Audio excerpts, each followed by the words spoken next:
Hello and welcome.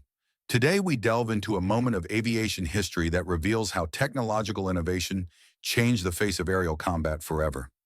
In the final days of February in 1945, over Western Germany, a deadly battle unfolded, one that would expose the terrifying limits and breakthroughs of fighter aircraft control systems.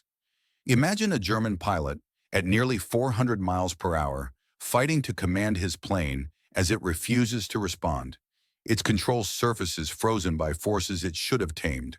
Behind him, a British Tempest glides effortlessly, its guns tracking with deadly precision, while his aircraft spirals helplessly downward, torn apart by shells that shattered his canopy. How could a seemingly simple device, the spring tab, turn the tide of battle? Why were German fighters, once among the most formidable in the world, falling victim to a control system they dismissed as impossible? And what secret did the Tempest possess that rendered German pilots powerless at high speeds?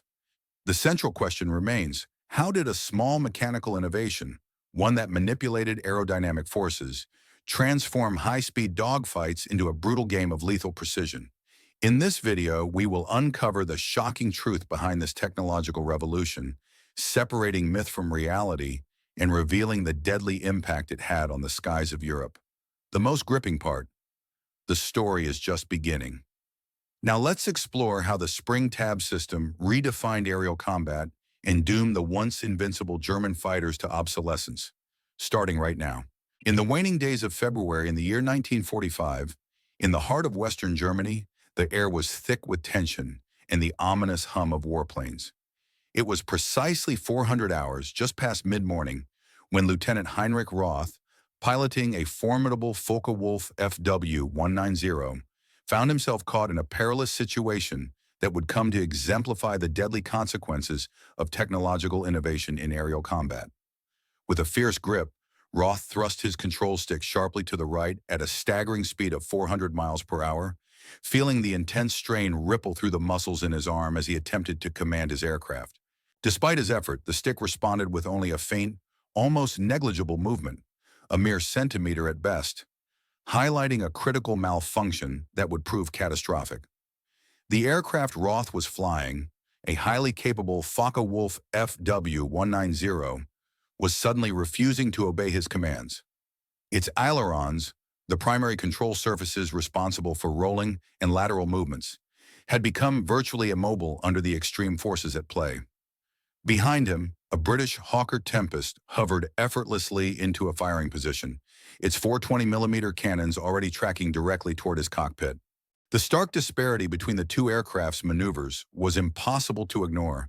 The Tempest seemed to glide with the ease of a bird in flight, while Roth's plane was trapped in a deadly stasis, its control surfaces frozen in place by aerodynamic forces that should have been manageable but were now insurmountable. He knew with grim certainty that he was on the verge of death. His aircraft's ailerons had become essentially frozen at this blistering speed, rendering him nearly helpless. The control stick, welded in place, demanded over 60 pounds of force just to produce the slightest deflection, force that he could no longer muster. The realization sank in that his aircraft's high-speed controls had failed him precisely when he needed them most, and that his chances of survival were rapidly dwindling. Meanwhile, the Hawker Tempest behind him continued its deadly pursuit, maneuvering with a grace and agility that defied the laws of physics as understood by German engineers. To their knowledge, at such velocities, approaching 400 miles per hour, the aircraft's control surfaces should have become useless due to overwhelming aerodynamic pressures. Yet the Tempest maintained effortless control, its guns tracking steadily as Roth's FW190 spiraled downward into the German countryside. Moments later, the fuselage was torn apart by a barrage of 20mm shells that shattered his canopy, leaving him exposed to the relentless elements and the deadly force of the conflict. As the FW190 spiraled uncontrollably downward, Roth became yet another victim of a technological revolution that even Germany's most talented engineers had failed to fully grasp. At the heart of this revolution was a seemingly simple device, the spring tab, that transformed the capabilities of the Hawker Tempest and rendered German fighters increasingly vulnerable. This device, ingeniously integrated into the Tempest's aileron system, altered the aircraft's control characteristics and allowed it to maintain maneuverability at speeds and conditions where traditional control surfaces would have failed. It was a development that shattered long-held assumptions about high-speed flight, fundamentally changing aerial combat. By February of the year 1945, the deadly effectiveness of the spring-tab aileron system was becoming painfully evident. German fighter pilots, whose aircraft had once been considered among the most formidable in the world, were falling victim to this technological innovation at an alarming rate. Records indicated that in the month of January alone, a total of 47 Luftwaffe pilots had lost their lives during encounters with Tempests, many of whom discovered too late that their aircraft became almost uncontrollable once they exceeded certain speeds. High-speed combat, once a test of skill and daring, was transforming into a brutal game of lethal execution, with pilots often unable to master their aircraft's controls at the velocities required for effective engagement. The origins of Germany's sudden and deadly disadvantage in high-speed control systems stretch back much earlier, in the summer of 1944. During that period, the Luftwaffe began receiving troubling reports of a new British fighter that appeared to challenge the very principles of aerodynamics known to German engineers.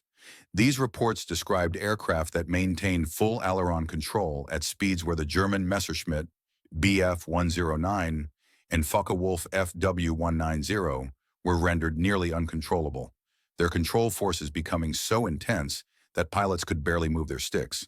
The pilots experienced control forces so severe that effective maneuvering seemed impossible without hydraulic assistance, an addition that would have increased aircraft weight and complexity beyond what single-engine fighters could support.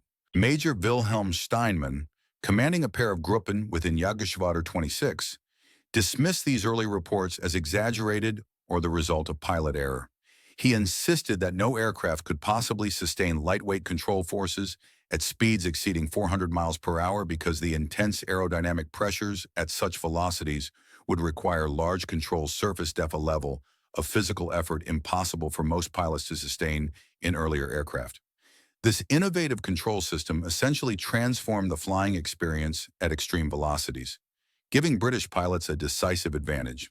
Unlike their German counterparts, who struggled with controls that grew progressively heavier and unmanageable as speeds increased, the Tempest spring tab mechanism ensured that control forces remained remarkably consistent, no matter how fast the aircraft was flying. This advancement not only enhanced maneuverability, but also significantly reduced pilot fatigue during high-speed combat, enabling more precise and aggressive actions in the heat of battle. The implications of this technological breakthrough extended beyond mere comfort. It fundamentally altered aerial combat dynamics. With the ability to effortlessly execute sharp turns and quick rolls at speeds where German fighters felt sluggish and unresponsive, British pilots gained a critical edge. The simplicity of the spring tab system belied its profound impact. By automatically adjusting to aerodynamic loads, it effectively negated the physical limitations that had previously hindered high-velocity maneuvering in fighter aircraft. This development was especially significant because it challenged the long-held belief among German aeronautical engineers that such control heaviness at high speeds was an unavoidable physical constraint rooted in the laws of physics themselves. Their extensive testing and experimentation had led them to accept stiff controls as an inherent trait of high-performance fighters, assuming that no practical mechanical solution could overcome this problem without resorting to complex hydraulic systems. They believed this limitation was universal, applying equally to all nations engaged in aerial combat, and had thus resigned themselves to it as an unavoidable aspect of fighter aircraft design. However, the arrival of the Hawker Tempest in April of the year 1944 radically countered this assumption. The Tempest introduced a control system that German engineers had neither anticipated nor considered feasible, an elegant, mechanically simple device that significantly altered the landscape of aerial combat. The spring-tab aileron system, which automatically compensated for the increasing aerodynamic loads at higher speeds, allowed pilots to maintain precise control with minimal effort, effectively erasing the control heaviness that had previously been a deadly handicap. This mechanism consisted of tiny auxiliary surfaces, spring tabs, installed on the trailing edges of each aileron. These tabs were connected to the main control surfaces through carefully calibrated springs. As airspeed increased, aerodynamic forces on the ailerons intensified, causing the springs to compress more and making the tabs deflect in the opposite direction to the pilot's input. This deflection created aerodynamic forces that assisted in moving the ailerons, effectively reducing the physical effort needed to control the aircraft. The system was ingeniously simple yet incredibly effective, automatically adjusting to the increasing control forces caused by higher speeds without the need for hydraulic assistance or complex machinery. As the aircraft accelerated, the aerodynamic loads grew heavier, causing the springs to compress further and the tabs to deflect more significantly. This increased deflection delivered greater aerodynamic assistance, thus maintaining a nearly constant, manageable level of control force across the entire speed spectrum. The result was a fighter aircraft that remained highly responsive and agile even at its maximum velocity, providing British pilots with a decisive advantage in high-speed combat scenarios. Test pilot Sir Eric Brown, who would later become renowned for evaluating captured enemy aircraft, was among the first to fly the Tempest and observe its control system in action. During these initial flights, he remarked on the almost uncanny responsiveness of the aircraft at high speeds. The aircraft's controls felt smooth and natural, almost unnaturally light, allowing for sharp, precise maneuvering that would have been impossible in older aircraft with conventional, heavily loaded controls. The Tempest spring tab system thus represented a quantum leap in fighter aircraft design, bridging the gap between high speed and high maneuverability, and fundamentally transforming the aerial battlefield in favor of the Allies. During the intense aerial combat of World War II, a remarkable phenomenon began to emerge among the most skilled British fighters, especially the Hawker Tempest. Pilots reported experiencing a form of superhuman strength in their aircraft controls, an extraordinary capability that seemed to enable them to execute maneuvers at high velocities with an ease that defied the known physics of the time. The sensation was likened to the feeling of power steering in automobiles before the technology became widespread. An almost effortless, precise control that allowed for rapid and accurate inputs. This was particularly noticeable at speeds where other fighters, such as the German Messerschmitts and Focke-Wulfs, were approaching the limits of their controllability, often oscillating or becoming nearly unmanageable. This technological advantage was not accidental, but the result of a meticulously developed control system that had undergone extensive testing and refinement. The engineers at the Royal Aircraft Establishment in Farnborough, renowned for their pioneering work on aeronautical innovations, had dedicated countless hours to wind tunnel testing. They collaborated closely with Hawker's team at their Langley facility, focusing on perfecting the spring rates and the geometry of the control tabs, small aerodynamic surfaces on the aircraft's control surfaces that assist in movement. Their goal was clear: to create a control system that could significantly reduce the force required by the pilot to maneuver the aircraft, especially at the extreme speeds encountered in combat. This involved ensuring that the control responses remained smooth and responsive without introducing problematic phenomena like flutter and aeroelastic instability that could cause catastrophic failure at high speeds. The first encounters with this technological marvel occurred during the Normandy campaign, when the Tempest began appearing over the battlefield in increasing numbers. Allied combat reports quickly highlighted the aircraft's exceptional agility. British pilots could perform aggressive rolls and tight turns at dive speeds that left German aircraft virtually immobilized by their control forces. German pilots, accustomed to the handling characteristics of their fighters, found themselves unable to match the Tempest's responsiveness. Their aircraft, such as the Focke-Wulf 190 and Messerschmitt BF 109, felt like they were flying in concrete at speeds around 400 miles per hour, while the Tempest danced effortlessly, executing maneuvers that seemed physically impossible for a fighter of that era. One of the most detailed accounts came from Joseph Priller, one of the Luftwaffe's most talented and experienced aces, who had amassed over 100 confirmed victories. During a high-speed engagement over Belgium in September of 1944, Priller found himself in a tense dogfight with a Tempest. His description was striking. His Focke-Wulf 190 suddenly felt as though it had turned into a flying brick, resisting his control inputs at 400 miles per hour, while the British fighter moved with a grace that suggested it was at stall speed. Priller recalled witnessing the Tempest perform a barrel roll that was beyond his physical capacity to emulate, highlighting the extraordinary control authority it demonstrated at such velocities. As the autumn of 1944 progressed, the combat reports compiled by the Luftwaffe painted an increasingly unsettling picture. German pilots were being consistently outmaneuvered at speeds where they could barely keep their aircraft flying straight. Their traditional control mechanisms had become inadequate, and they faced a technological gap that challenged their fundamental assumptions about aircraft handling. The problem was especially severe for pilots flying the BF109, whose narrow cockpits imposed restrictions on their lateral control forces. This physical constraint meant that during high-speed dives, often used as an escape tactic, they would find themselves effectively trapped in a straight-line descent. Meanwhile, the Tempest, with its advanced control system, maintained full maneuverability throughout the descent, able to follow or attack from any angle with ease. This disparity created a dangerous situation. German fighters designed for agility at lower speeds found themselves helpless at the high velocities that became common in combat, often simply falling behind or being forced into uncontrollable dives. By November of 1944, these mounting concerns prompted the German High Command to take decisive action. General der Jagdflieger Adolf Galland, a veteran fighter ace and respected leader, ordered a comprehensive technical investigation into the capabilities of the Tempest. Recognizing that the aircraft's extraordinary handling might be due to a revolutionary control system, Galland assigned a specialized team of engineers from the firms Meshmet and Fowler-Wolf to analyze combat footage and recover remains of crashed Tempests.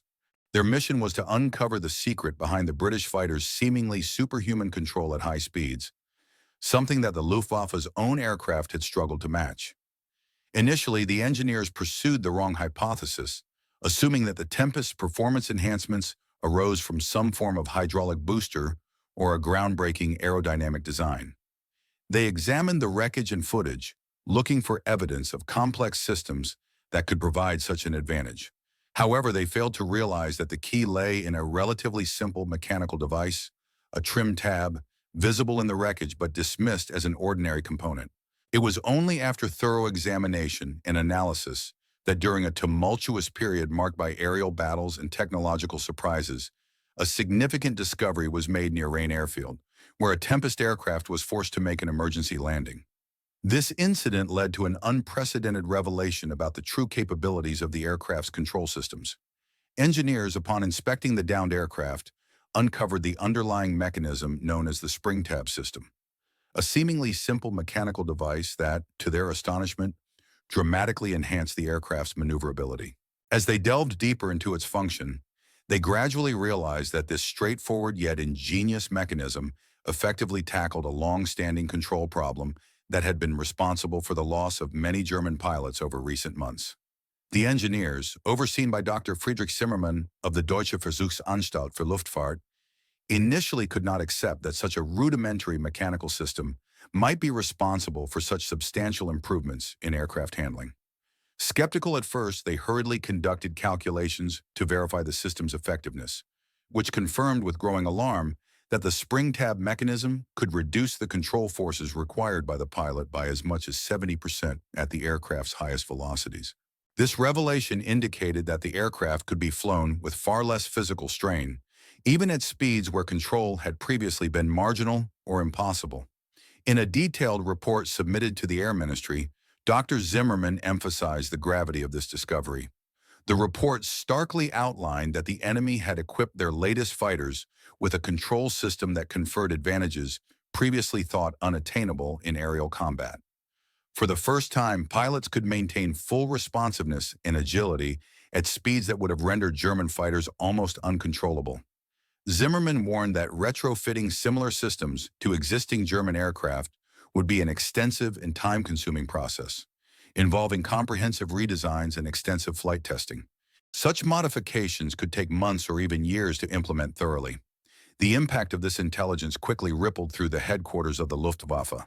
A crisis meeting was convened, where the gravity of the situation became painfully clear. During this assembly, Hermann Göring, the Luftwaffe's commander-in-chief, was confronted with the stark reality that British fighters had gained a decisive technological edge, one that could not be swiftly countered with current German technology. This revelation exacerbated existing tensions within the Luftwaffe leadership and fueled disagreements with the Nazi hierarchy regarding the strategy and conduct of the air war. The realization that the Allies possessed such an advantage marked a turning point, exposing vulnerabilities that had been previously underestimated or overlooked. Simultaneously, the Germans' Axis partners in Japan experienced a comparable shock when encountering American fighters equipped with similarly advanced control systems.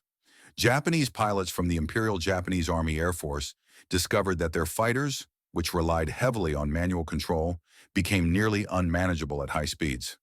In contrast, American aircraft such as the P-51 Mustangs and P-47 Thunderbolts maintained remarkably precise and responsive control responses even at velocities surpassing 300 miles per hour. The Japanese pilots could not fully comprehend the technical intricacies behind this disparity, but recognized the consequential difference in combat performance. One of Japan's top aces, Makoto Ogawa, who had successfully shot down 7 B-29 bombers during the war, later reflected in his post-war memoirs that engaging American fighters at high speeds was akin to fighting with one hand tied behind his back. He described how the control forces on Japanese Zero fighters and similar aircraft became so heavy above 300 miles per hour that executing aggressive maneuvers was physically impossible. The high control forces rendered offensive and defensive actions exceedingly difficult, especially during high-speed dogfights against American fighters that retained control responsiveness. The Italians, too, faced similar challenges. During the war, Italian pilots flying models such as the Macchi C-202 Falore and the C-205 Veltro attempted various engineering solutions to mitigate control heaviness at high velocities. They incorporated interconnected aileron flap systems designed to alleviate some of the control forces, but these modifications fell far short of the effectiveness demonstrated by the British spring tab system. Consequently, Italian fighters remained vulnerable to the same high-speed control limitations that hampered their German and Japanese counterparts. One notable Italian pilot, squadron leader Franco Lucini, a highly skilled ace, repeatedly voiced his frustrations regarding the Macchi fighters. He complained that at elevated speeds, the aircraft felt almost as if it had turned to wood, becoming stiff and unresponsive. This stiffness required immense physical effort just to perform basic maneuvers when engaging or evading enemy aircraft during high-speed dogfights. The notion that a fighter aircraft could become so sluggish at critical moments was a source of considerable concern among Italian pilots and engineers alike. It was in this context that the production of Tempests equipped with spring-tab ailerons began at Hawker's Langley manufacturing facility, with the project getting underway in the year 1943. The system was seen as a potential breakthrough, promising to significantly reduce the control forces pilots needed to exert, thereby enhancing aircraft agility and pilot endurance during combat. The development of this system represented a vital step forward in aircraft design. The development and refinement of the spring tab system in the Tempest V series I aircraft was a meticulous process, shaped by countless hours of flight testing and engineering analysis. Through this rigorous testing phase, engineers identified the most effective spring rates and tab dimensions that would optimize control responsiveness without jeopardizing the structural integrity of the aircraft. This iterative process ensured that the control surfaces responded swiftly and accurately to pilot inputs, even at the extreme speeds encountered during combat maneuvers.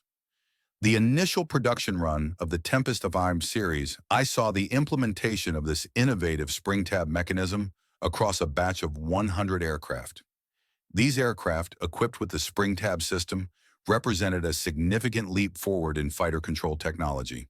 However, as pilots began to push the aircraft to their operational limits, it was observed that the enhanced maneuverability, while a tactical advantage, was not without its drawbacks advantage, could unfortunately lead to unforeseen structural stresses. Specifically, when pilots applied maximum control inputs at the aircraft's limiting speeds, the increased agility sometimes resulted in overstressing the airframe. During late 1944, this issue prompted a temporary withdrawal of some aircraft from combat as they required minor structural reinforcements. Additionally, pilots needed further training to familiarize themselves with the new handling characteristics and to prevent accidental overstress while exploiting the aircraft's improved maneuverability. Sidney Cam, who served as Hawker's chief designer, had recognized early on in the development of the Tempest that controlling high-speed aircraft would pose a critical challenge. Drawing from his experience with the earlier Typhoon, which was notorious for its heavily weighted controls that fatigued pilots during prolonged combat, Cam understood that reducing control forces was essential. To address this, he collaborated closely with aerodynamicists at the Royal Aircraft Establishment, a government research facility dedicated to advancing aircraft design.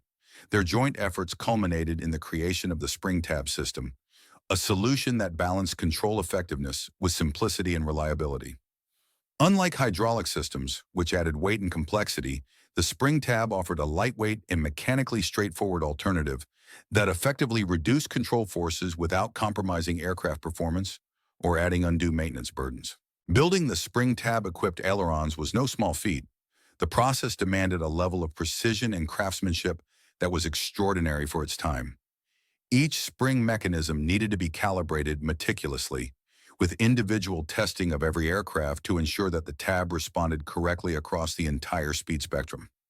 This rigorous quality control was a testament to Hawker's commitment to safety and performance, a standard that was increasingly difficult for German manufacturers to match by 1944 due to the deteriorating conditions within Reich factories. The importance of this precision work cannot be overstated, as even the smallest miscalibration could compromise pilot safety in the heat of combat at speeds exceeding 400 miles per hour. The workers responsible for assembling these complex mechanisms at Hawker's plant in Langley were largely women, many of whom had stepped into roles traditionally held by men who had been called away for military service. These women worked with tolerances measured in thousandths of an inch, grasping fully that their skill and attention to detail could mean the difference between life and death in a high-speed dogfight. Their craftsmanship ensured that each control system functioned flawlessly under the demanding conditions of combat, where even slight deviations could have catastrophic consequences. The effectiveness of the spring tab system became glaringly evident during the intense combat campaigns from December 1944 through February 1945. During this period, squadrons flying the Tempest claimed a total of 239 German aircraft destroyed, suffering only the loss of 20 Tempests, a remarkable kill ratio of approximately 7-to-1. This statistic was not merely a reflection of pilot skill, but a testament to the decisive advantage conferred by the control system. The Tempest's enhanced maneuverability allowed pilots to maintain precise control at speeds where enemy fighters often became relatively helpless, unable to react effectively when faced with an aircraft that responded instantly to their commands. Squadron leader David Fairbanks, renowned as the highest-scoring Tempest ace, vividly recounted encounters where German fighters would attempt to evade in high-speed dives. However, these attempts often failed because the Tempest pilots could maintain aggressive, controlled maneuvers, with their aircraft responding instantly to their inputs. Meanwhile, the fleeing enemy fighters found themselves trapped in straight-line flight, unable to perform the sharp turns or quick evasive actions necessary to escape. Fairbanks described these moments as turning what should have been successful escapes into turkey shoots, clear demonstrations of the Tempest's superior control and combat effectiveness.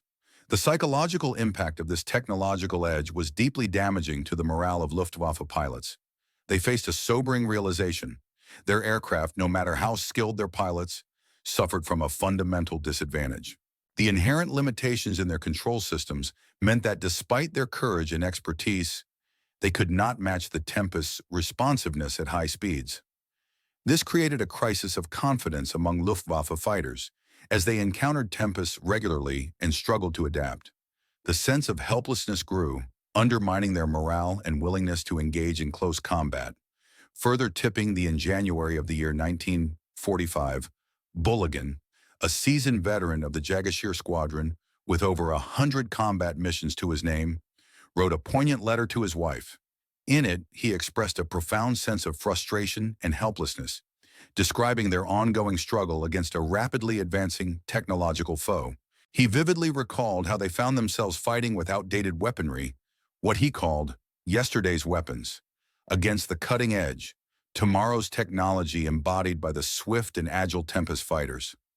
His words painted a stark picture of the disparity in speed and maneuverability as he watched these modern aircraft effortlessly perform maneuvers that, to him, seemed almost impossible given the capabilities of his own Focke-Wulf FW190.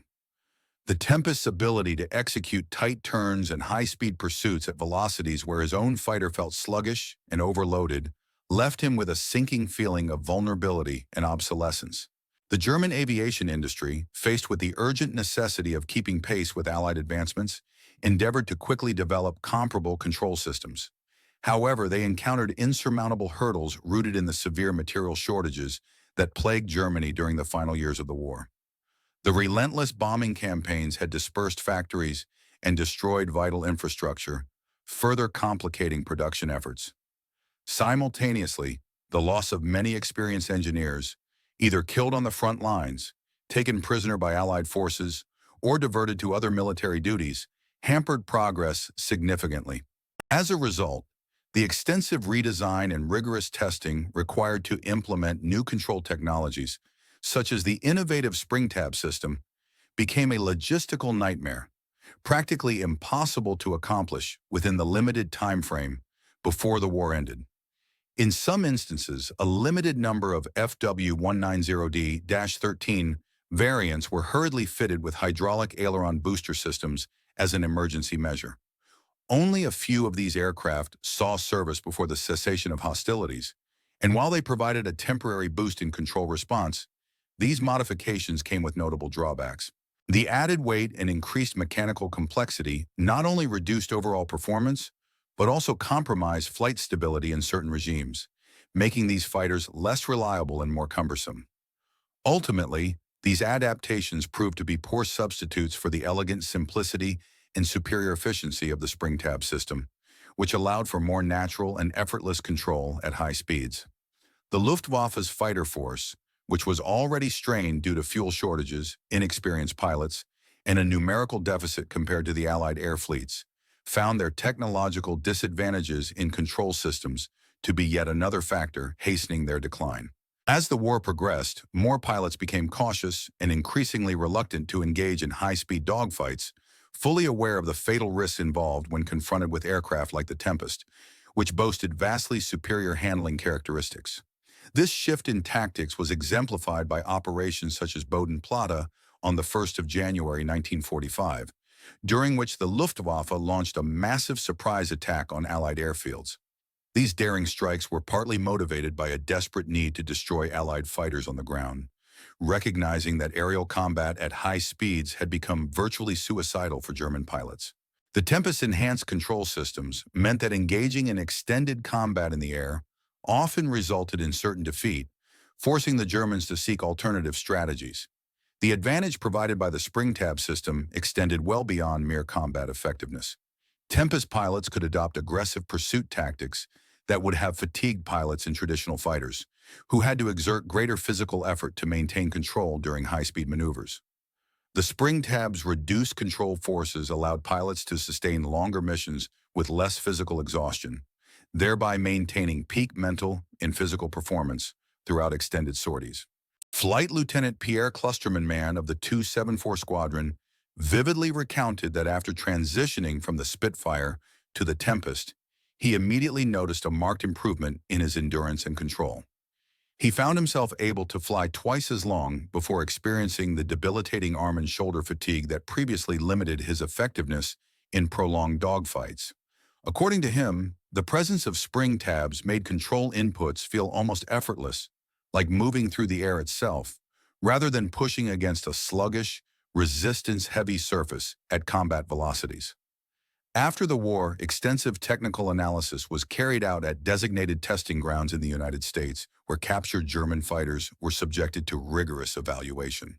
These tests confirmed the severe control force issues that had hampered the Luftwaffe's aircraft, particularly in the high-speed regime.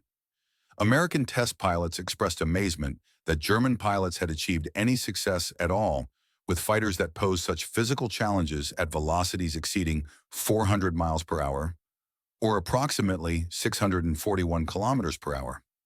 The detailed evaluation reports highlighted that while the FW190 excelled in low to medium speed handling, It became only marginally controllable once speeds approached the 400-mile-per-hour mark. At these velocities, the aircraft required control forces that would challenge even the strongest pilots, often making precise maneuvering difficult and physically taxing. In summary, the control system innovations like the spring tab proved too. During the intense aerial battles of World War II, the importance of aircraft control systems became increasingly apparent, especially when examining the performance limitations faced by various fighters during high-speed maneuvers. One notable example was the German Messerschmitt BF109G, which despite its formidable reputation, was hampered by design flaws that significantly affected pilot control at high speeds. Its narrow cockpit, in particular, posed a serious physical challenge. Many pilots found it nearly impossible to exert enough lateral force through the controls to fully deflect the ailerons. This restricted their ability to maneuver rapidly and effectively during combat situations, effectively diminishing the aircraft's agility precisely when it was most needed. In contrast, the British aircraft, exemplified by the Hawker Tempest, demonstrated a markedly different approach to control responsiveness. The Tempest maintained a consistent and highly responsive handling characteristic across its entire speed range. Its control system, which incorporated spring tabs and other aid devices, allowed pilots to execute sharp and precise maneuvers with minimal physical effort. An experienced test pilot might describe this difference as akin to the difference between wielding a weapon and merely wielding a club, emphasizing how crucial control system design was to aerial combat efficiency. The disparity between the two aircraft's control systems became even more evident when evaluating the BF109G, which many considered to have a dangerously limited control authority at high velocities. The British Royal Navy's Captain Eric Brown, one of the most renowned test pilots of the era, provided a particularly compelling assessment based on his extensive testing of both German and British fighters. He observed that the combination of the narrow cockpit and heavy manual controls in the BF109G created a hazardous situation, especially at high speeds where the physical ability to apply sufficient force was often beyond the pilot's capacity. Brown noted that in such conditions, the aircraft essentially became a death trap, as pilots could not generate the necessary lateral force to maneuver effectively, regardless of their skill, experience, or determination. His observations underscored the critical importance of control system design in high-speed aerial combat, where even a small failure to maintain maneuverability could mean the difference between life and death. Post-war analyses and evaluations of captured Allied aircraft by the Italian Regia Aeronautica revealed a sense of amazement at the sophistication of modern control systems, which Italy had not previously encountered. After Italy's surrender, Italian test pilots examining captured aircraft reported that flying a Tempest after their experience with earlier Macchi fighters was comparable to transitioning from operating a heavy truck to a high-performance race car. Such comparisons highlighted how advanced the Tempest control systems were, particularly at high speeds where many Italian fighters required maximum physical effort to maintain maneuverability. In early 1945, Major Adriano Visconti, one of Italy's most successful and experienced fighter pilots, had the opportunity to fly a captured Hawker Tempest. He detailed how the aircraft's spring tab control system would have significantly altered Italian aerial combat tactics if such technology had been available to their fighters. Visconti remarked that the ease of control at high speeds could have shifted the balance of power over the Mediterranean, allowing Italian pilots to engage more effectively and with less physical strain. His insights underscored the critical role that control system technology played in aerial combat effectiveness and survivability.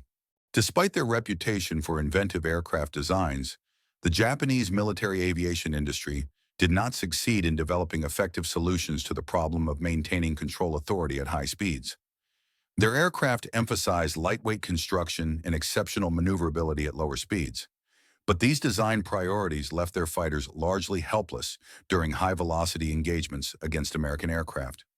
The Americans, in contrast, had integrated advanced control systems, such as spring tabs, that preserved control effectiveness across the entire velocity envelope. This technological advantage allowed American fighters to outmaneuver Japanese aircraft in high-speed dogfights, often with much less physical effort required from the pilot. Post-war interrogations of Japanese pilots offered insights into their misconceptions regarding their aircraft's performance. Many pilots expressed confusion about why American fighters consistently outperformed them in high-speed maneuvers. Some attributed their losses to superior American pilot training or mysterious technological advantages, failing to recognize the fundamental role played by control system design. They were unaware that systems like spring tabs could greatly reduce the physical effort needed to maintain control at high velocities, thus enabling American pilots to execute maneuvers that Japanese fighters simply could not handle. Meanwhile, Soviet engineers, who examined captured German aircraft and gained access to some British technical advancements through Lend-Lease arrangements, quickly recognized the importance of reducing control forces to improve aircraft maneuverability. Although initially challenged by the complexity of replicating the British spring tab system, they understood that an elegant, simplified solution existed to address the problem of high-speed control. Alexander Yakovlev, the chief designer of the Yakovlev Bureau, notably remarked that the spring tab represented a straightforward yet powerful answer to a complex control challenge. He emphasized that their earlier approaches had been misguided, and the realization of the spring tab's effectiveness led to significant improvements in later Soviet fighter designs, ultimately resulting in aircraft that offered pilots better. Following the end of hostilities, the French aviation sector embarked on a determined effort to reconstruct and modernize its capabilities, drawing from access to both German technological innovations and Allied advancements. This period of rebuilding was marked by extensive research and development, particularly in the realm of aircraft control systems, which had proven to be a pivotal factor in aerial combat. Engineers working with the Société Nationale de Construction Aéronautique et de Mécanique (SNKCMA) carried out comprehensive studies into control mechanisms, and it was during these investigations that they identified the spring tab as one of the most significant yet underappreciated technological breakthroughs of the war. This particular innovation provided pilots with a decisive edge in maneuverability, often tipping the scales in aerial skirmishes, without most combatants fully understanding why their aircraft seemed to outperform the enemy. One of the most influential advocates for incorporating advanced control aids into future fighter designs was Marcel Dassault, whose company would eventually rise to prominence as one of Europe's leading manufacturers of combat aircraft. Having witnessed firsthand the disastrous consequences that resulted from the control force limitations of Axis fighters, Dassault was convinced that equipping aircraft with sophisticated control systems was essential. His firm's insistence on integrating these innovations into subsequent models was driven by a desire to enhance maneuverability and combat effectiveness. The production records from this period tell a stark story. By the conclusion of the war, Hawker had manufactured approximately 1,700,000 aircraft, 120,000 Tempest fighters, the vast majority of which were equipped with spring tab ailerons. Meanwhile, efforts by German engineers to retrofit similar control systems into existing fighters resulted in only a handful of aircraft that bore these modifications before the collapse of the Reich. By early 1945, the Langley factory alone was churning out Tempests at an impressive rate of 15 aircraft per week. Each of these aircraft represented a potential game-changer in high-speed combat, giving the Allies a growing advantage over their opponents. In stark contrast, German factories were struggling to sustain any meaningful level of production amidst relentless Allied bombing campaigns and severe resource shortages. The toll of this technological and industrial disparity was staggering. By that time, German fighter losses had reached levels that could no longer be sustained, forcing the Luftwaffe to adopt a cautious approach to combat operations. Fighters were increasingly kept out of engagement unless the odds favored them, effectively ceding air superiority to Allied forces. The human cost of this technological imbalance was equally profound. In the month of January alone, when 47 German pilots were killed during engagements with Tempests, the Luftwaffe lost the equivalent of an entire fighter group's seasoned pilots, experienced aviators whose skills and training could not be replaced given the deteriorating state of Germany's pilot training programs and the minimal flight hours of new recruits. The psychological warfare component of the spring tab's advantage should not be underestimated. Word of the Tempest's extraordinary maneuverability spread rapidly through Luftwaffe units, instilling fear and defeatism among German pilots even before they entered combat. The very reputation of the Tempest as a nearly supernatural aircraft created a mental barrier that significantly hindered German morale and fighting spirit. Pilots who had once demonstrated aggressive confidence found themselves increasingly hesitant and defensive when facing the Tempest. The realization that engaging these fighters at high speed was virtually a suicide mission led to a cascade of tactical disadvantages. German fighters were often forced to fight from positions of weakness and under unfavorable conditions, trying to avoid direct confrontations whenever possible. Wing Commander Roland Bayman, who led the initial Tempest wing into combat, later reflected that the spring tab system had provided an invaluable advantage, an ace up our sleeve, that the Germans had never anticipated. This mechanical innovation transformed what could have been a merely good fighter into a dominant aerial weapon, largely because of its simplicity and effectiveness. Bayman also observed that many of his pilots underestimated the true extent of their aircraft's control superiority, assuming their success was primarily due to superior tactics or training. In reality, the fundamental control characteristics granted by the spring tab system made the Tempest nearly unbeatable in high-speed maneuvers. The pilot's lack of awareness about the aircraft's true capabilities underscored how a relatively straightforward mechanical enhancement could decisively influence the outcome of aerial battles. Ultimately, this innovation proved to be a critical factor in shaping the balance of power in the skies during the final stages of the war, demonstrating that sometimes the simplest technological improvements could have the most profound strategic effects. The advantages of the spring tab system, in terms of maintenance and reliability, stood out remarkably when compared to the more complex hydraulic alternatives. The mechanical system was designed with simplicity and durability in mind, requiring only minimal upkeep and seldom experiencing failures. Unlike hydraulic systems, which introduced additional layers of complexity, weight, and numerous potential points of failure, the spring tab approach offered a more robust and dependable solution. Hydraulic systems, although seemingly sophisticated, could easily malfunction or leak, leaving pilots without crucial control assistance at the most critical moments during combat. Moreover, maintaining and adjusting these hydraulic systems demanded specialized equipment and technical expertise, resources that became increasingly scarce as the logistical network supporting the Luftwaffe aircraft deteriorated. In contrast, ground crews stationed at forward airfields could maintain, tweak, and repair the spring tab systems with only basic hand tools and straightforward procedures, making them far more practical and sustainable in wartime conditions. Beyond mechanical reliability, the aerodynamic efficiency of the spring tab mechanism also warrants special recognition. The small, carefully designed tabs contributed negligible drag to the aircraft's overall profile, yet delivered maximum control effectiveness. Unlike larger balance tabs or other mechanical aids that could significantly increase aerodynamic resistance and reduce performance, these diminutive spring tabs struck an optimal balance. They provided pilots with enhanced control authority without compromising speed or maneuverability. This feature was particularly vital in fighter aircraft, where even a slight reduction in top speed could be the difference between life and death in combat situations. Extensive wind tunnel testing conducted at Farnborough played a crucial role in fine-tuning the size and placement of these tabs. Such testing optimized the control force reduction while minimizing the drag penalty, resulting in a finely refined control surface that even German engineers, operating under wartime constraints and resource shortages, could not easily replicate. The influence of the spring tab system extended well beyond its technical performance. It also had significant implications for pilot training and operational efficiency.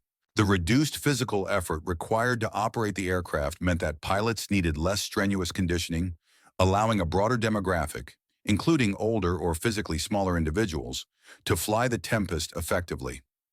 In situations where conventional fighters demanded intense physical resilience, the spring tab system enabled pilots to maintain combat readiness with less fatigue. This expansion of the pilot pool and the lowered rates of training attrition became increasingly crucial as the war prolonged and experienced pilots grew scarcer. Conversely, the Luftwaffe aircraft faced difficulties in this area, with pilots often lacking the physical strength necessary to control their aircraft effectively at high speeds. In this context, the spring tab technology exemplified British pragmatic engineering, an elegant, straightforward solution that addressed a critical problem without resorting to over-engineered complexity. This approach starkly contrasted with the German tendency toward highly sophisticated, yet often overly complicated, technological solutions. German engineers pursued hydraulic control systems, variable geometry wings, and other advanced but intricate mechanisms, which frequently proved unreliable or difficult to produce consistently under wartime conditions. British designers, on the other hand, achieved superior control and performance with simple springs and small metal tabs, an embodiment of functional ingenuity rooted in practicality.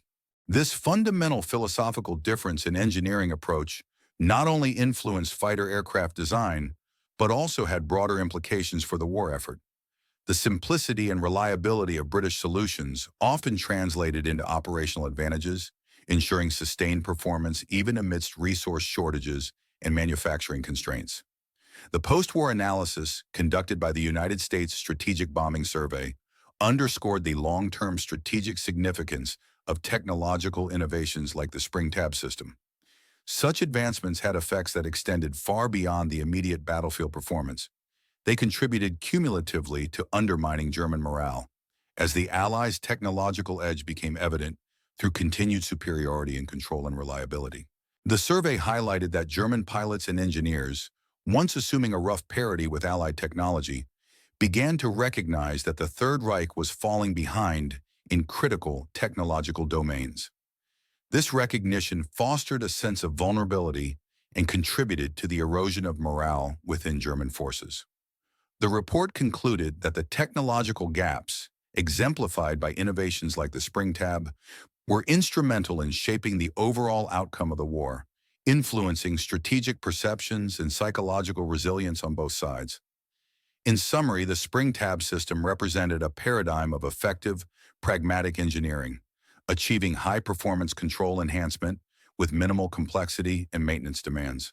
Its success was rooted in meticulous aerodynamic optimization, practical manufacturing, and operational robustness, setting a standard that contrasted sharply with the more convoluted German approaches. This innovation not only improved immediate combat effectiveness, but also played a subtle yet vital role in shaping the technological landscape of the war, ultimately contributing to the Allied advantage in a conflict defined by technological superiority and engineering ingenuity. The development and deployment of the spring tab system during the war had profound and far-reaching implications, especially for the confidence of pilots engaged in high-speed aerial combat. This seemingly small but incredibly effective aerodynamic device proved to be a game-changer, exposing the growing cracks in the long-standing perception of German engineering superiority. It became increasingly clear that the supposed technological edge held by the Germans was not as unassailable as many had believed, with the spring tab innovation serving as a stark reminder that simplicity and ingenuity could triumph over more complex and presumed advanced systems. The influence of the spring tab technology extended well beyond the conclusion of the Second World War, with various adaptations and variations appearing in both civilian and military aircraft for many decades afterward. Its legacy is a testament to the fundamental robustness of the concept that Hawker engineers had originally pioneered under the intense pressures of wartime. These engineers, working against the clock and under immense stress, created a control surface device that not only improved aircraft maneuverability, but also laid the groundwork for modern fly-by-wire systems. Modern fly-by-wire technology, which now provides pilots with artificial feedback and adjusts control forces automatically, can trace its conceptual origins directly back to those simple yet revolutionary spring tabs that granted Tempest pilots such significant advantages during combat. The design principles embedded in these early innovations demonstrate how wartime necessity can lead to technological breakthroughs with enduring relevance. In essence, the simple spring tab was a precursor to the sophisticated electronic control systems that would eventually dominate modern aviation, illustrating how a straightforward mechanical solution could have a lasting impact on aircraft control and safety. The story of the spring tab further underscores the dangers inherent in rigid technological assumptions and highlights the critical importance of ongoing innovation. During the war, German engineers were confidently convinced that high-speed aircraft control issues could not be resolved without resorting to complex hydraulic systems.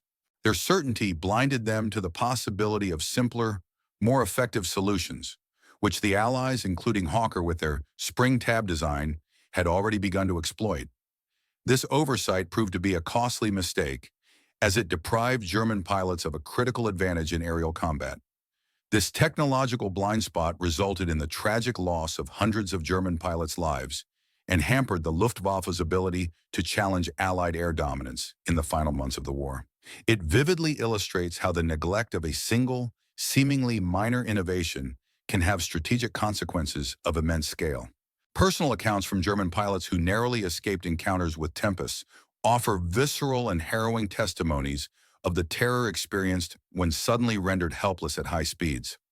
These pilots, caught in a situation where they could no longer maneuver effectively while their enemy maintained complete control, often describe the encounter as a death trap, a scenario in which a high-speed dive, usually an advantage, turned into a deadly ordeal.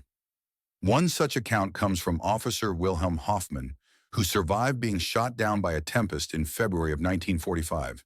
He vividly recounted the experience as akin to being paralyzed while someone else was beating him, a feeling of complete helplessness.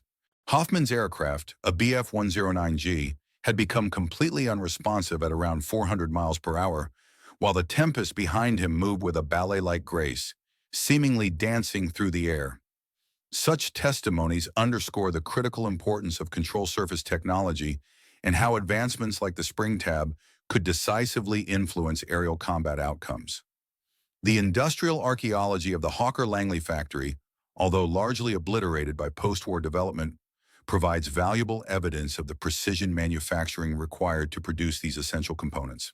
Detailed examination of the factory's remnants revealed the meticulous processes involved in creating spring tabs, including the use of specialized jigs and fixtures that ensured consistent spring rates and precise alignment across hundreds of aircraft.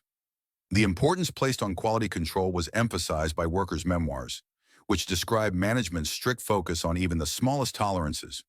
Recognizing that a difference of just 1/10 of an inch in the spring tab's installation could spell the difference between life and death for a pilot.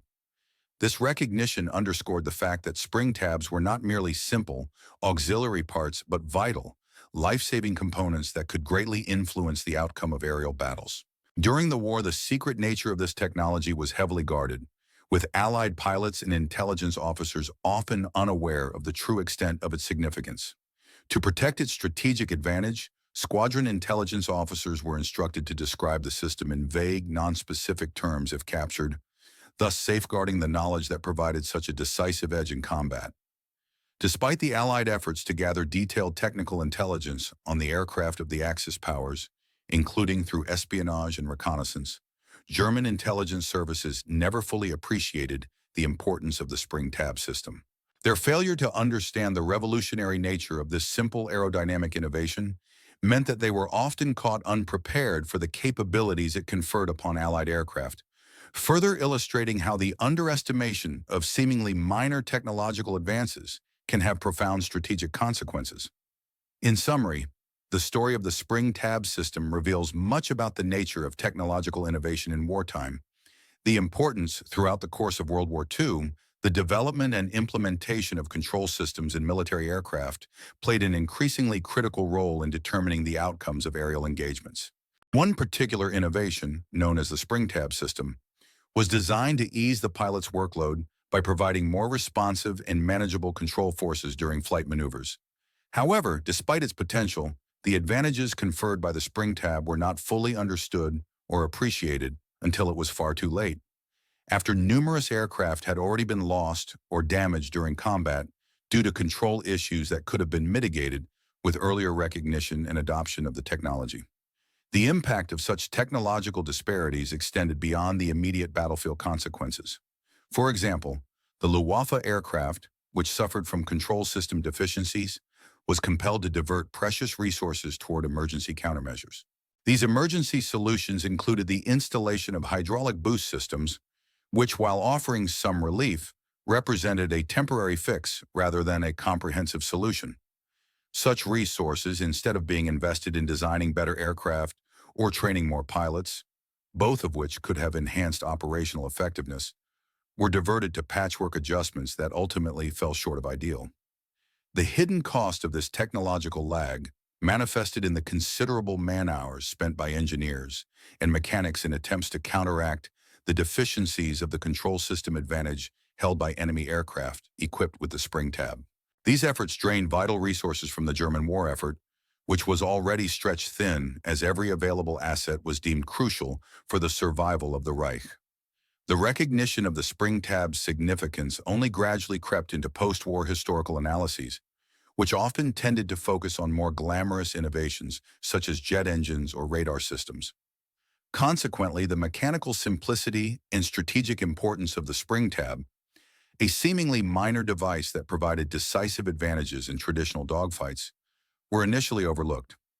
Only in recent decades have aviation historians revisited the technical details of World War II aircraft with sufficient depth to fully appreciate the role that the spring tab system played in shaping aerial combat outcomes. Through meticulous analysis, experts have uncovered how this modest mechanical device could exert a profound influence on the tactical and strategic landscape of the war. Ground crew testimonies from the Luftwaffe further enriched this understanding, as mechanics recounted pilots returning from missions utterly exhausted, not from enemy fire, but from the brutal physical effort required to fight against heavy, poorly balanced controls. In some cases, pilots were temporarily unable to fly again for days, their muscles strained to the point of fatigue. In contrast, aircraft like the Tempest, which were equipped with improved control systems, allowed pilots to undertake multiple missions within a single day without experiencing comparable fatigue. Chief Mechanic Otto Bergmann of Jägerschwader Squadron 26 observed that pilots increasingly requested modifications aimed at reducing control forces. These requests reflected a growing awareness of the severity of the control disadvantage, leading to dangerous ad hoc field modifications, such as the removal of armor plating, a weight-saving measure that compromised aircraft armor and consequently pilot safety. Such desperate measures underscored the critical importance of solving the control problem through proper design rather than makeshift fixes. The story of the spring tab also underscores the significance of incremental technological innovation and the importance of continuous refinement. The control systems fitted to the Tempest aircraft, for example, were the culmination of years of development, research, and iterative improvements. This evolution traced back to interwar efforts to understand and improve aircraft control systems, illustrating how investments in seemingly mundane, non-glamorous technologies could yield decisive wartime advantages. The meticulous work of engineers, constantly testing, analyzing, and refining, laid the groundwork for breakthroughs that could be critical when every second of control responsiveness mattered in combat. The systematic approach employed by the Royal Aircraft Establishment exemplifies the importance of methodical problem-solving in engineering. Through extensive wind tunnel testing and rigorous theoretical analyses, British engineers identified viable solutions to reduce control forces, including the implementation of spring tabs. This disciplined and scientific methodology starkly contrasted with the more haphazard German approach, which often failed to recognize practical solutions until well into the conflict. The German engineering culture, with its emphasis on complexity and sophistication, may have inadvertently contributed to the oversight of simpler, more effective fixes, such as spring tabs. Furthermore, the focus of German engineers on revolutionary technological advances, such as jet propulsion and rocket technology, while undoubtedly producing some of the war's most spectacular innovations, arguably distracted from the pursuit and recognition of incremental improvements that could have had immediate and tangible benefits. The obsession with technological breakthroughs that promised to revolutionize aviation often overshadowed the potential of evolutionary enhancements, like spring tabs, which could have been integrated quickly and provided immediate combat advantages. This focus on the spectacular, rather than the practical, may have contributed to their slower adoption of such simple yet effective solutions. In summary, the story of the spring tab system illustrates how small mechanical innovations, developed through persistent effort and scientific investigation, can exert outsized influence on military effectiveness. It also highlights the importance of adopting a systematic, pragmatic approach to technological problems and remaining open to simple solutions amid the pursuit of revolutionary breakthroughs. The widespread adaptation of spring tab technology across various types of aircraft following the conclusion of the war vividly demonstrated not only its remarkable versatility, but also its fundamental robustness. This innovative control surface mechanism was quickly adopted across a broad spectrum of aircraft, ranging from civilian airliners to large military transport planes. Such diversity in application underscored the fact that the concept initially pioneered by Hawker for the Tempest fighter was far from being a specialized solution limited to combat aircraft. Instead, it proved to have far-reaching implications and utility that transcended its original military purpose. In particular, the design principles behind the spring tab system found their way into the construction of post-war airliners like the Douglas DC-6, among others. These civilian aircraft incorporated spring tab mechanisms inspired directly by the wartime fighters that had first proven their efficacy. This integration served as a clear example of how innovative military technology, often developed under intense pressure during wartime, could be repurposed for peaceful applications to enhance commercial aviation. Despite this, the origins of the technology in the desperate and intense aerial battles of 1944 and 1945 were rarely openly acknowledged or discussed at the time, an omission driven perhaps by the desire to focus on the technological progress rather than the wartime circumstances that had initially spurred it. The final months of the conflict indeed saw increasingly frantic and desperate attempts by the German forces to counter the formidable threat posed by aircraft like the Tempest. These efforts included issuing orders that fighters should avoid engaging in combat unless they possessed clear advantages, such as numerical superiority or altitude advantage, tactical restrictions that significantly hindered the Luftwaffe's ability to effectively challenge the Allied air dominance. Such measures reflected the recognition that conventional tactics were insufficient against Tempests equipped with advanced control features like spring tabs, which allowed them superior maneuverability at high speeds. One of the more tragic manifestations of this technological disparity was the emergence of units like the so-called Ramjet units, which were trained to engage in suicidal ramming attacks against Allied bombers. These units were partially motivated by the apparent impossibility of intercepting or engaging effectively in combat when faced with Tempests capable of dominating aerial encounters through their exceptional control at high velocities. Many young German pilots, some with less than 50 hours of flight experience, found themselves thrown into combat against aircraft that had technological advantages they could not counteract. This scenario represented one of the many tragic facets of the war, a bitter reminder of the human cost of technological disparity and tactical desperation. These inexperienced aviators were not only up against better-trained enemies, but also against aircraft possessing fundamental technological advantages, rooted in innovations like the spring tab system. Such advancements allowed Tempest pilots to maintain precise control at speeds where previously aircraft would have struggled, fundamentally altering aerial combat dynamics. Efforts to prepare these young pilots included specialized training schools that aimed to familiarize them with the control challenges they would face in high-speed flight. However, no amount of instruction could fully compensate for the physical and mechanical limitations imposed by the aircraft's design. At the extreme velocities where the Tempest retained full control authority, maneuvering effectively remained a near impossible task for even the most well-trained pilots. The archival preservation of documents related to the development and deployment of spring tab technology offers invaluable insights into the processes of wartime innovation. These records reveal how British engineers approach complex technical problems with methodical precision, balancing the urgency of military needs with the constraints of ongoing production schedules. The meticulous documentation highlights a systematic approach to problem solving, wherein iterative testing and refinement were essential components of the development process. Correspondence between the design teams at Hawker and operational units within the Royal Air Force underscores this continuous cycle of improvement. Feedback from frontline squadrons, based on combat experience, was carefully analyzed and integrated into subsequent design refinements.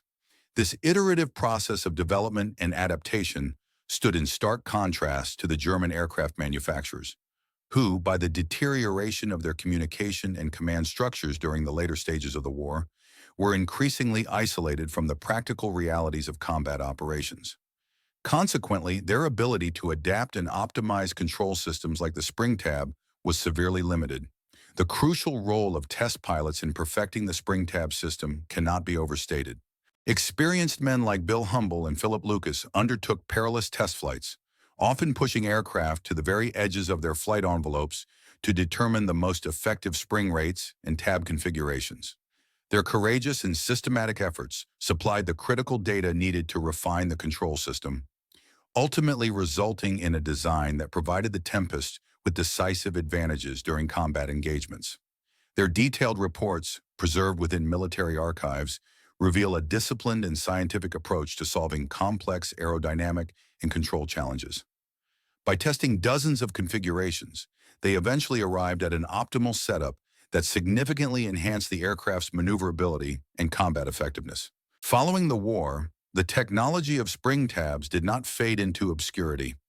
Instead, it experienced a notable international proliferation, with many countries recognizing its potential for improving aircraft control and safety.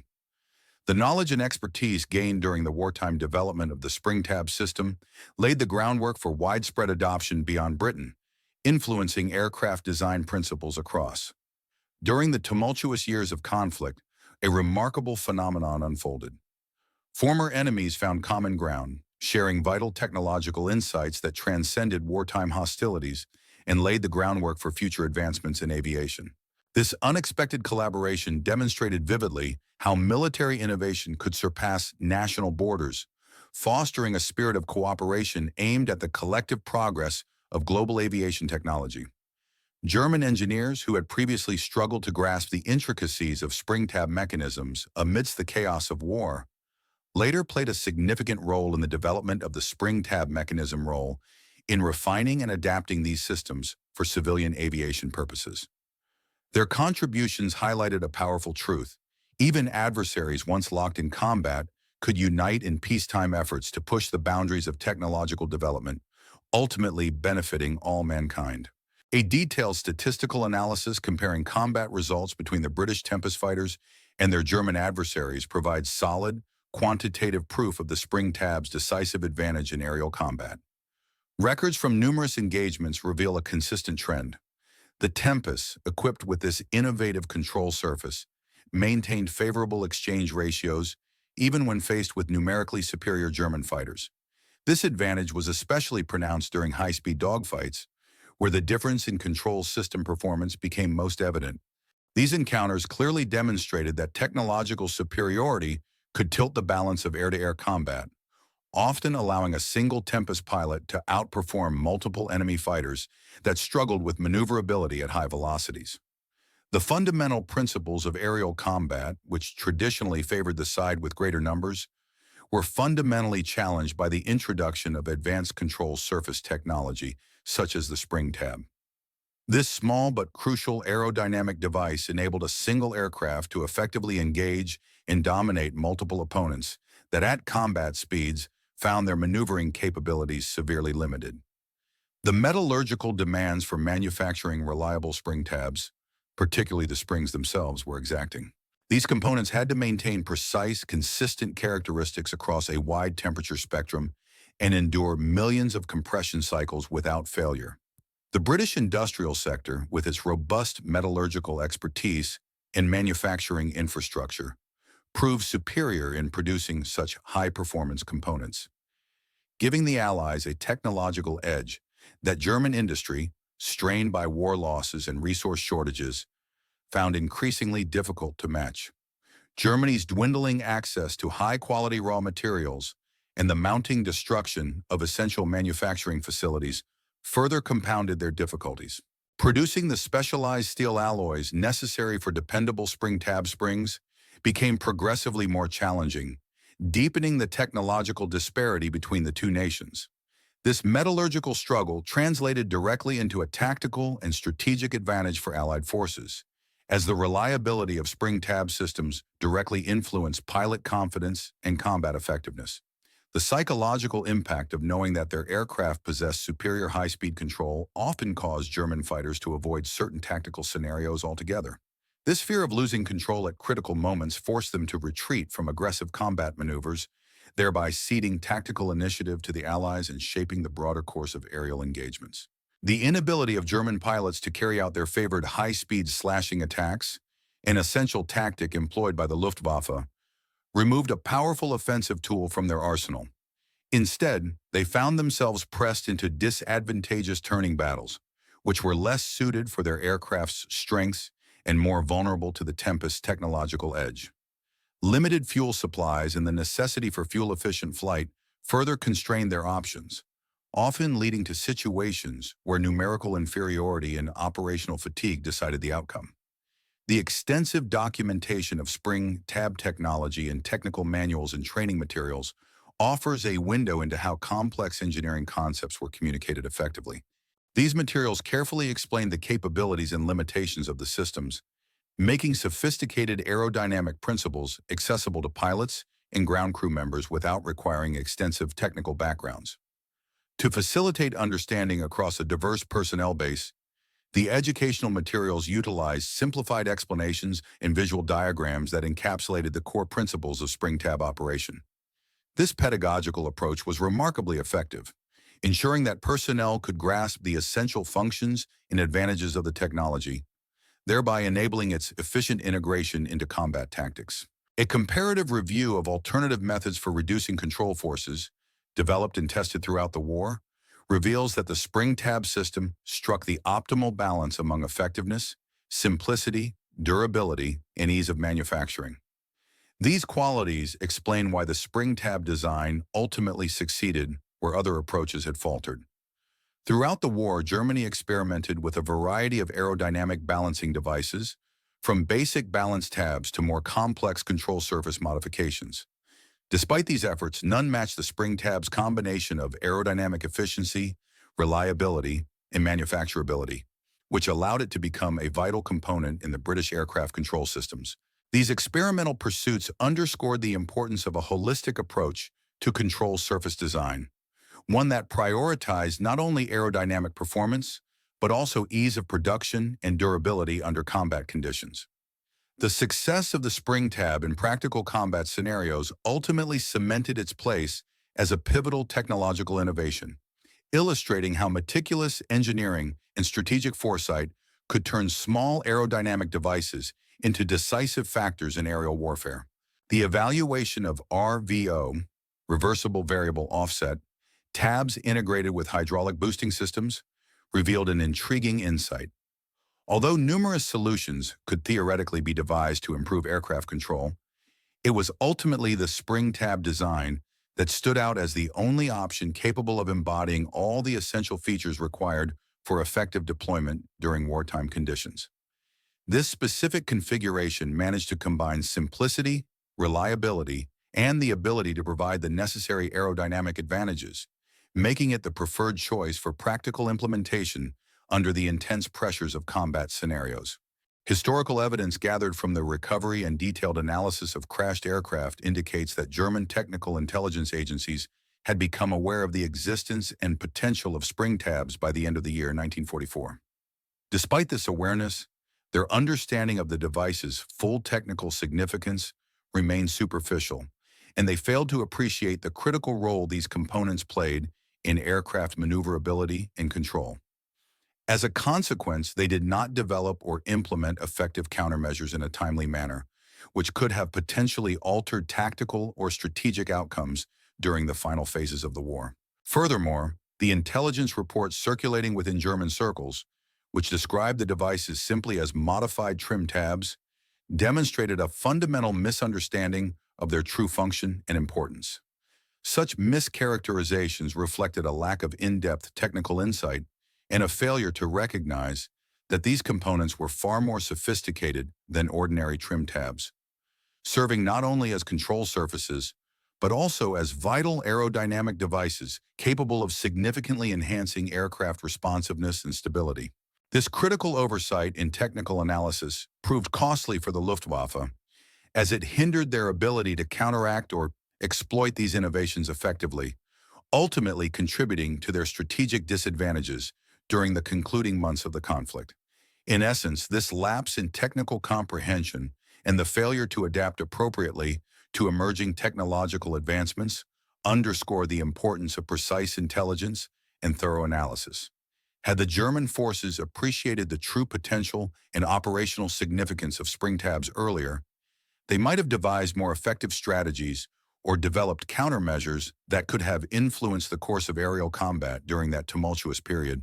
However, their inability to do so highlights the often decisive impact that gaps in understanding and delayed technological response can have on the outcome of warfare, especially in the highly contested domain of aircraft control systems.